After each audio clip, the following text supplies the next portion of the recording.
Bonjour, dans cette vidéo, nous allons traiter deux exercices concernant la leçon des transformations spontanées dans les piles et production d'énergie. L'énoncé de l'exercice 1. Une pile met en jeu les couples d'oxydoréduction Ni2+, Ni et Cu2+, Cu. Donc Ni2+, c'est un oxydant, Ni c'est le réducteur conjugué, de même pour Cu2+, c'est l'oxydant et Cu c'est le réducteur. Le schéma conventionnel de cette pile s'écrit Ni c'est la borne négative, c'est-à-dire que Ni représente l'anode et Cu représente la borne plus, c'est-à-dire la cathode. Le nickel est en excès et la quantité de matière initiale en ion cuivre est égale 10 puissance moins 2 mol.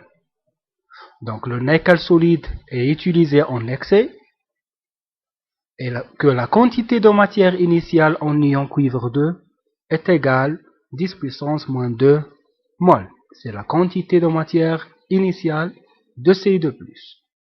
L'intensité du courant débité par la pile est I égale 40 mA. C'est l'intensité du courant débité par la pile durant le fonctionnement de cette pile.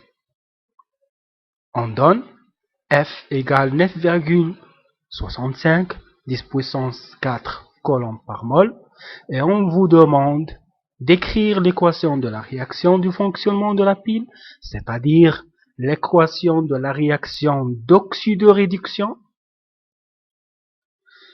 La deuxième question, c'est de dresser le tableau d'avancement et déduire la valeur de Xmax. La question 3, on vous demande de calculer la quantité d'électricité maximale débitée par la pile. Et la dernière question, c'est de déterminer la durée de vie delta T max de cette pile, c'est-à-dire la durée maximale de fonctionnement de cette pile. On passe à la correction de l'exercice numéro 1. On commence par la première question. C'est d'écrire l'équation bilan de la réaction mise en jeu durant le fonctionnement de la pile. On a déjà dit que Ni représente l'anode et au niveau de l'anode, il y aura une oxydation, c'est-à-dire oxydation de Ni en Ni2+, selon la demi-équation suivante. Notez bien qu'au niveau de l'anode, il y a toujours oxydation. Anode, oxydation. Et au niveau de la cathode, il y a réduction des ions Cu2+ en Cu. Donc au niveau de la cathode, c'est cathode, il y a réduction de Cu2+ en Cu, c'est-à-dire que les ions Cu2+ se réduisent en Cu. Donc cette équation représente l'oxydation et celle-là de la réduction. Donc on peut faire la somme pour obtenir l'équation bilan de la réaction de fonctionnement de la pile. Donc on peut faire la somme des réactifs donne la somme des produits puisqu'il y a les mêmes nombres ou le même nombre des électrons transférés qui est égal de 2. Alors l'équation bilan c'est Ni solide plus Cu2+ donne Ni2+ plus Cu solide. On passe maintenant à la deuxième question. On vous demande de tracer ou de dresser le tableau descriptif de cette transformation et déduire la valeur de l'avancement maximal. Voilà. Donc ici, c'est l'équation, bilan. Ici, c'est les états. L'état initial, l'état intermédiaire et l'état final. L'avancement dans l'état initial égale à 0, égale x dans l'état intermédiaire et égale x final dans l'état final. Ici, on représente la quantité de matière du système chimique, c'est-à-dire de chaque réactif et de chaque produit. On a déjà vu que Ni, le nickel, est en excès. Donc, sa quantité de matière est en excès. Pour C2+, la quantité de matière initiale de C2+, égale 10 puissance moins 2 mol. Pour Ni2+, il y a une quantité de matière initiale de Ni2+, et pour Cu, il y a aussi une quantité de matière initiale de Cu. C'est-à-dire, à l'état initial, toutes ces espèces chimiques sont présentes dans le système chimique. Donc ici, c'est la quantité de matière initiale de Ci2+, quantité de matière initiale de Ni2+, et la quantité de matière initiale de cuivre Cu. Dans l'état intermédiaire, la quantité de matière de Ci2+, c'est sa quantité de matière initiale moins X. Pour Ni2+, c'est la quantité de matière initiale plus X, puisque Ni2+ se forme, et de même pour Cu, c'est la même chose. À l'état final, X prend une valeur X finale. Et c'est ça le tableau descriptif de cette transformation. La partie ou la deuxième partie de cette question, c'est de déduire la valeur de Xmax. Et pour déterminer la valeur de Xmax, il faut chercher le réactif limitant. On a ici deux réactifs. Ni est utilisé en excès et par suite, dans le cas d'une réaction totale, c'est-à-dire si la réaction est totale, le réactif limitant dans ce cas sera Cu2+. Donc Cu2+ est le réactif limitant. Et si Cu2+ est le réactif limitant, sa quantité de matière à l'état maximal est nulle. Et par suite, on peut déduire la valeur de Xmax. Donc, Xmax égale la quantité de matière initiale de Cu2+, qui est égale 10 puissance moins 2 mol. Et c'est ça la valeur de l'avancement maximal. On passe maintenant à la troisième question. C'est de calculer la valeur maximale de la quantité d'électricité débitée par la pile. Donc, on a deux relations pour Q. La première, c'est de Q égale I fois delta T. On a I, mais delta T est inconnu. Et l'autre relation, c'est Q égale la quantité de matière des électrons transférés fois F. Donc on a F et on a aussi une relation qui lie la quantité de matière des électrons et l'avancement. Donc Q est égal la quantité de matière des électrons transférés de l'anode vers la cathode fois F. Et pour trouver la relation entre la quantité de matière des électrons transférés et l'avancement X, on utilise la méthode suivante. On prend une première équation et on prend l'équation bilan. Donc, on prend l'exemple de la réduction de Ci2+ en Cu. La quantité de matière de Cu2+ consommée égale la quantité de matière de Cu formée. Vous pouvez tracer un petit tableau d'avancement concernant cette demi-équation. Sinon, on peut déduire à la fin que la quantité de matière de Ci2+ consommée égale la quantité de matière des électrons transférés sur le coefficient stoichiométrique sur 2 est égale aussi la quantité de matière de Cu formée. En général, la quantité de matière consommée de Ci2+ sur le coefficient stoichiométrique est égal à 1 est égale à la quantité de matière des électrons transférés sur le coefficient stoichiométrique 2 est égale la quantité de matière formée de Cu sur le coefficient stoichiométrique est égal à 1. De même, on prend aussi l'équation bilan. La quantité de matière consommée de Ni, c'est X. À l'état intermédiaire, la quantité de matière consommée de Ci2+, c'est X.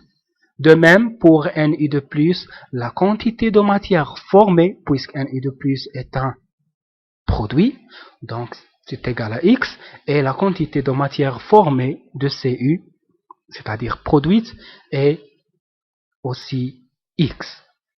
Donc, d'après cette demi-équation, la quantité de matière de Cu formée égale la quantité de matière des électrons sur 2, et la quantité de matière de Cu formée aussi, d'après cette équation bilan, égale à X. Donc, puisque N de Cu égale N des électrons sur 2 et N de Cu égale à X, alors il y a une relation entre la quantité de matière des électrons et l'avancement X. Et cette équation, c'est comme suit. La quantité de matière formée de Cu égale N des électrons sur 2. Et pour l'équation bilan, la quantité de matière de Cu formée, c'est X. Pourquoi? Parce que à l'état initial, la quantité de matière de Cu, c'est Ni. Et à l'état intermédiaire, la quantité de matière devient Ni plus X. Donc, cette X, c'est la quantité de matière formée de Cu. Alors, la quantité de matière formée de Ci, c'est X. Et vous pouvez utiliser le tableau d'avancement de la question 2. Voilà.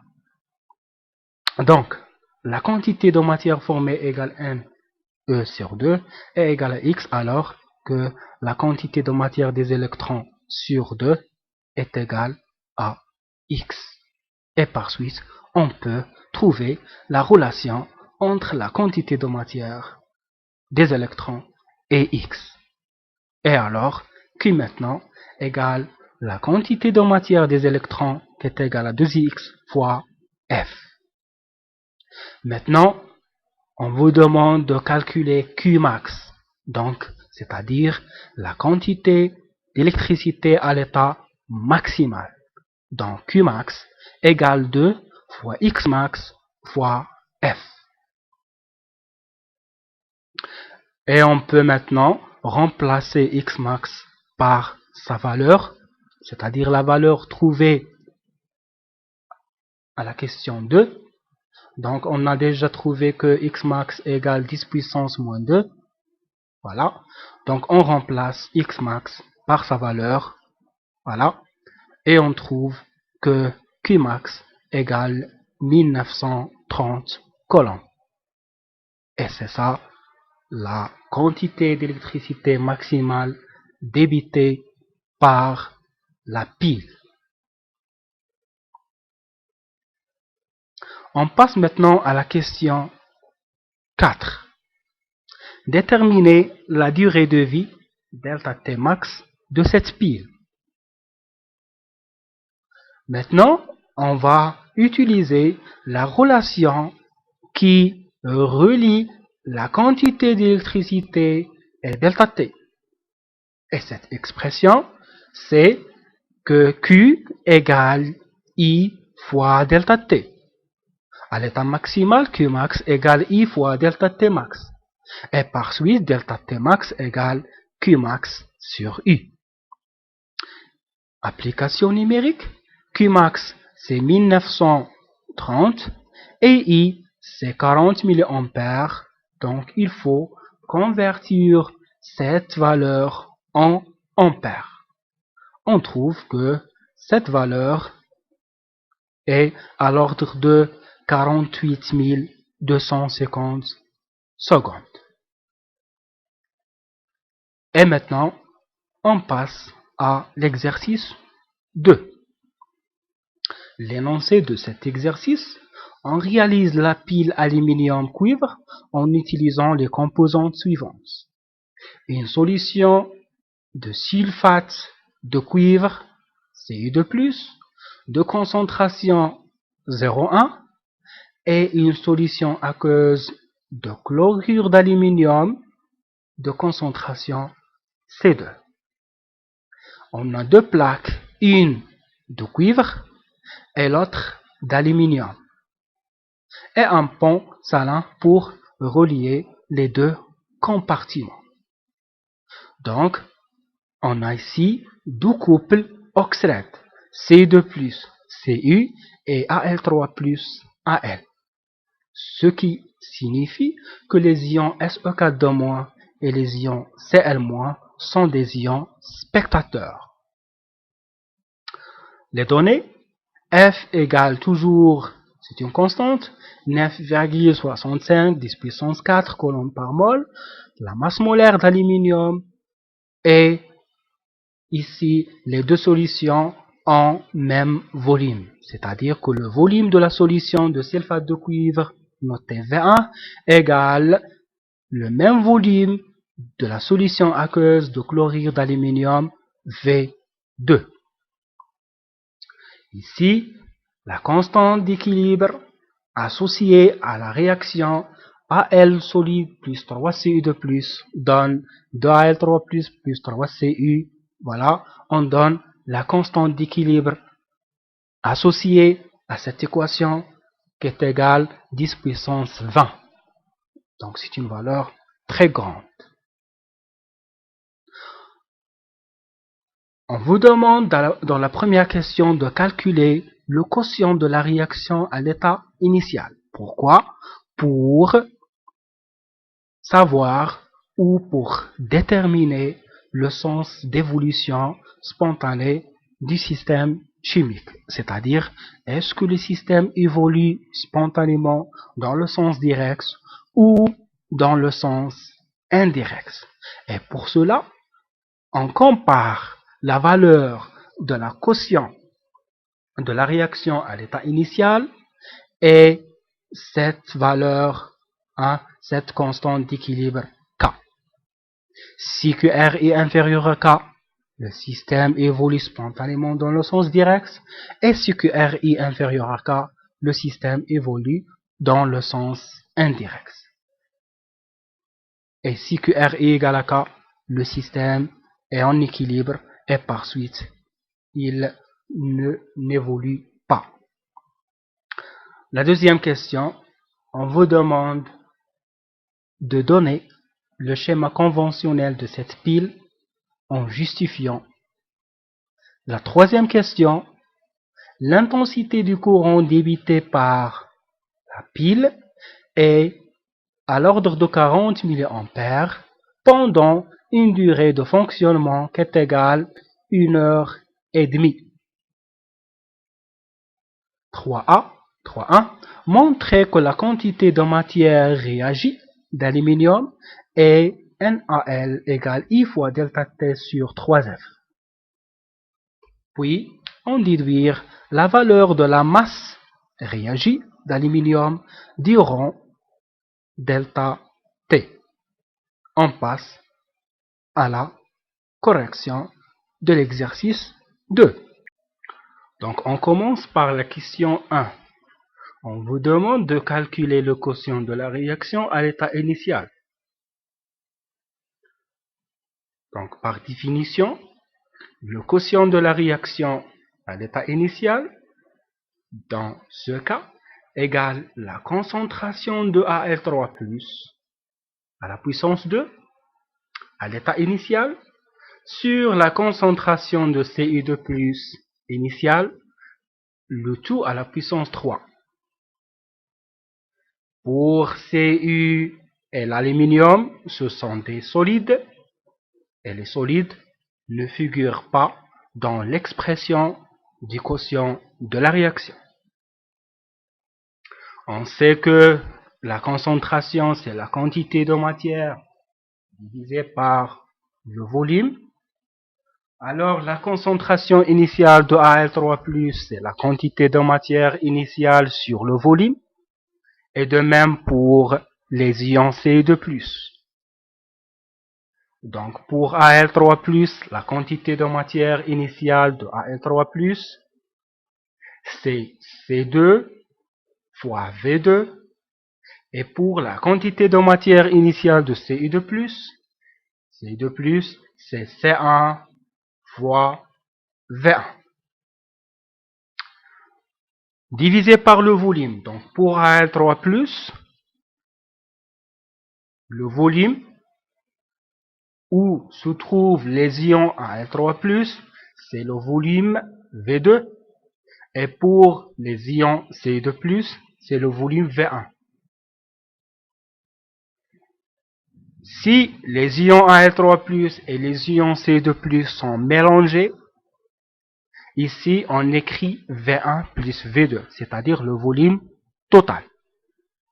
Mais puisque Al3+ et Cu2+ sont séparés, alors ici on écrit le volume V2 de la solution de chlorure d'aluminium, et ici le volume V1, c'est le volume de la solution aqueuse de sulfate de cuivre. On simplifie par V2 et par V1. L'expression devient C2 à la puissance 2 sur C1 à la puissance 3.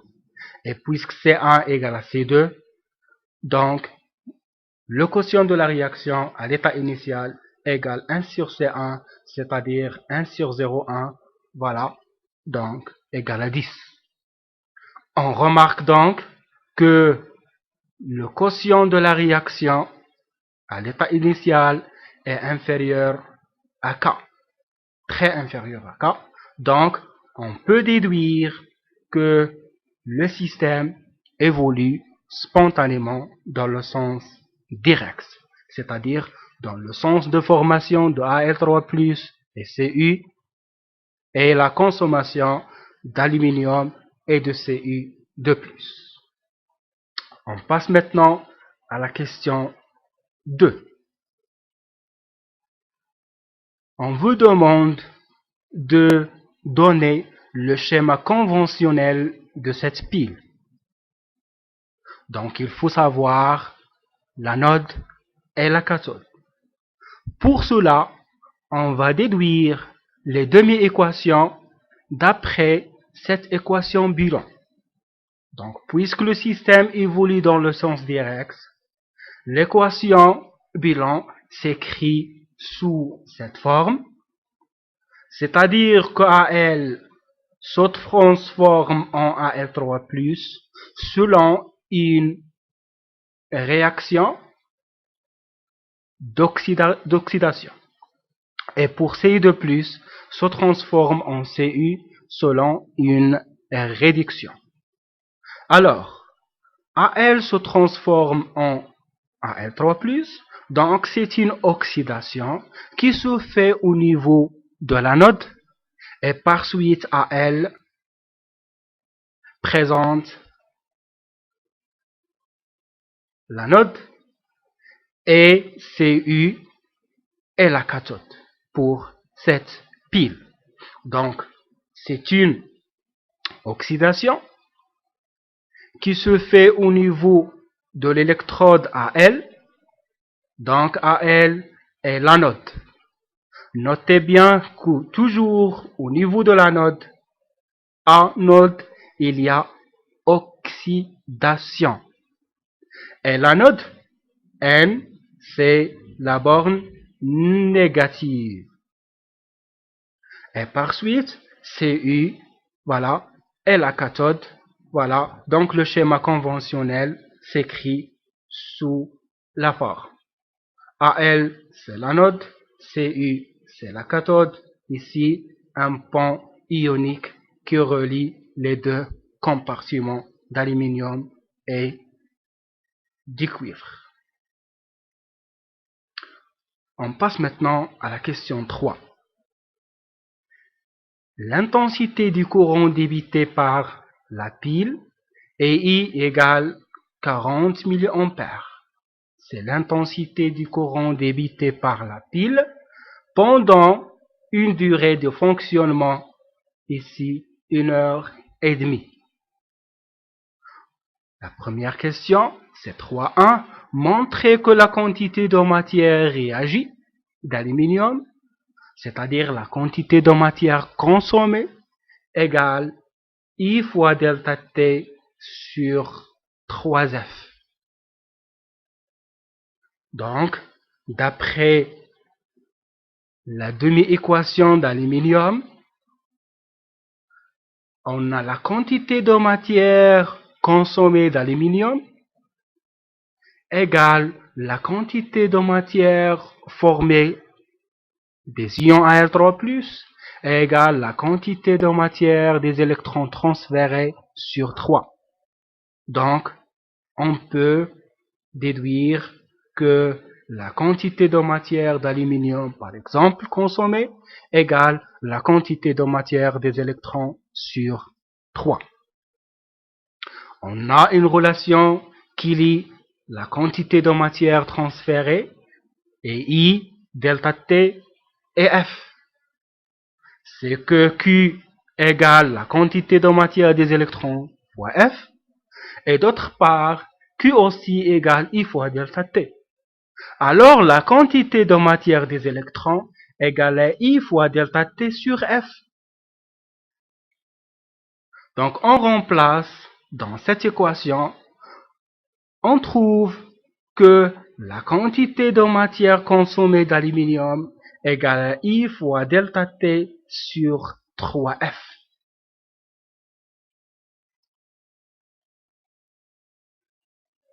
Et voilà, c'est l'expression demandée. 3.2. On déduire la valeur de la masse consommée, voilà, durant cette durée delta T. Donc, on a une relation qui lie la quantité de matière et la masse, aussi la masse molaire. La relation qui lie la quantité de matière, la masse et la masse molaire, c'est N, la quantité de matière, égale petit m sur grand M. Donc la masse consommée égale la quantité de matière consommée fois la masse molaire. Avec la quantité de matière d'aluminium consommée, c'est I fois delta T sur 3F. Donc on remplace l'expression de la quantité de matière d'aluminium réagie, c'est-à-dire consommée, par son expression, voilà, et on trouve que la masse d'aluminium égale I fois delta T sur 3F fois la masse molaire d'aluminium. Il reste que une application numérique, voilà, I c'est 40 mA, donc 10 puissance moins 3. Delta T c'est 1h30, donc 1,5 fois 3600 pour convertir l'heure en secondes. F, voilà, il est connu, voilà, et par suite, donc la masse molaire c'est 27, voilà, et par suite, la masse d'aluminium consommée égale de 10 puissance moins 2 grammes.